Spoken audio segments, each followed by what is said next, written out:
Nani pada kule?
Nani pada kule?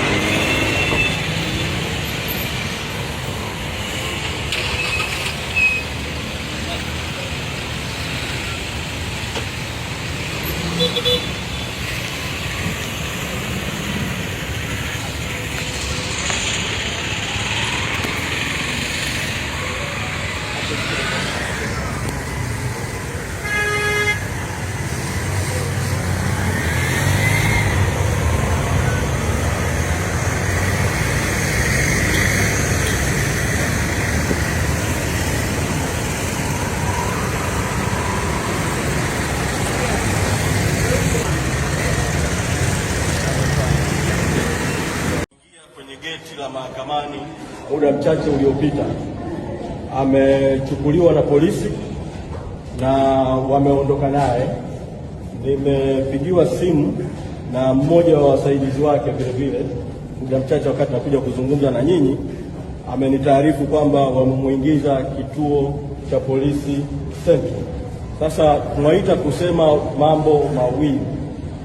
La kwanza ni kutoa mwito kwenu wanahabari, sababu tukio hilo limetokea kwa ghafla hapa na wengi mlikuwa juu, kuweza kuwasiliana na newsroom zenu ili kwenda kufuatilia hilo tukio kituo cha polisi kati, au kama wamemhamishia kituo kingine cha polisi basi kufuatilia tukio hilo. Lakini la pili, tumekwisha elekeza mawakili wetu waelekee moja kwa moja huko polisi kwenda kufuatilia kuhusiana na swala hili.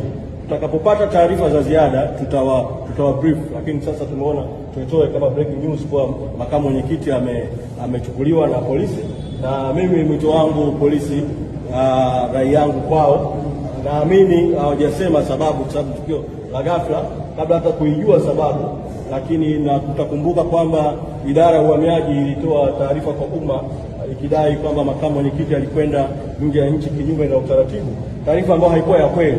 Sasa inawezekana kabisa kukamatwa kwake kunaweza kukawa kunahusiana na taarifa hiyo. Kama kukamatwa kwake kunahusiana na taarifa hiyo, ni jambo la kusikitisha sana polisi kutumia taarifa isiyokuwa ya kweli ya uhamiaji kumkamata. Mimi ninafahamu kwamba kulikuwa tayari kuna njama huko nyuma ya kutafuta namna ya kutukamata viongozi kabla ya tarehe 29 mwezi Oktoba. Kwa vitatumika visingizio mbalimbali. Hata mimi pamoja na kuwa niko huru sasa na nitakwenda kushiriki hiyo kesi iliyofunguliwa dhidi yetu kutafuta amri ya mahakama kutaka kutuweka ndani, lakini naweza tukatoka hapo na tukakamatwa tu kwa sababu nyingine yoyote, kwa sababu kuna jitihada za kujaribu kutuweka ndani mpaka baada ya tarehe 29 mwezi Oktoba. Kwa hiyo tupeane nafasi sasa tufuatilie swala hili kama nilivyoomba wanahabari mfuatilie, lakini vile vile mawakili wetu wanakwenda Central kufuatilia. Asante.